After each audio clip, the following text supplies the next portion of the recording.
Many people are confused when they hear Bitcoin and crypto. The average person hears crypto and then logically lumps Bitcoin into crypto as well. They both do use cryptography, but they stand for completely different ideas. There's a great quote by Phil Geiger at Unchained who said fiat, where only central bankers can print money, crypto, where everyone can print money, and Bitcoin, where nobody can print money. I think this is the big idea that most people have not been able to wrap their head around. The fundamental concept of fiat money is that a central authority, such as a group of politicians or a central bank, controls the money supply. The idea is that this central control can stabilize prices or maximize employment.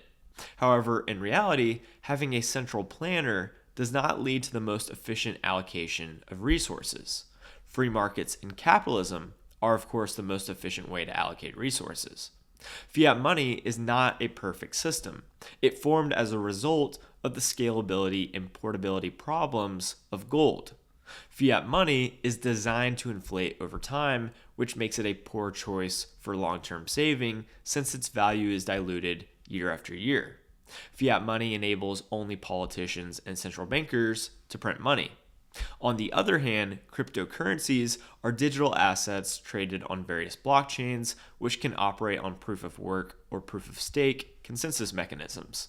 When you log into a platform like Coinbase, you see thousands of different tokens available for trade, reflecting an open market where anyone can buy, sell, or create these tokens.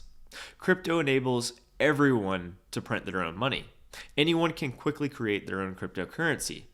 Bitcoin, however, is based on the principle of immutable scarcity. There will only ever be 21 million Bitcoin.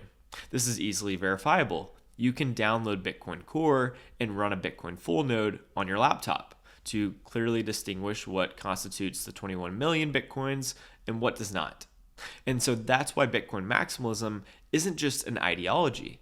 It's actually a description of economic reality. As you might know from economics or studying monetary history, economic systems converge on one best money because the whole purpose of money is to solve the problem of barter, which is the inefficiency of using multiple goods as monies.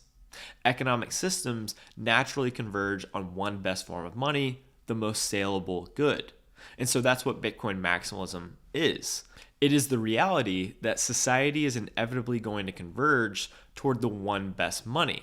And the one best money is now Bitcoin and Bitcoin only because it has the best monetary properties, including an immutably fixed supply distributed over decades via proof of work, censorship resistance, lack of future uncertainty, and network effects. Bitcoin is the best money, and that explains its superior performance over the last 16 years. The world is actively converging on Bitcoin as money. If you want to go deeper into this way of thinking or help friends and family sell their XRP and ETH, don't miss the premiere of Bitcoin Not Crypto, a special presentation by Parker Lewis and Drew Bansal. It goes live tomorrow at 11 a.m. Eastern Time at unchained.com/frontier. Make sure to sign up today and tune in on Tuesday, April 22nd. Thanks for watching, everyone, and see you next time.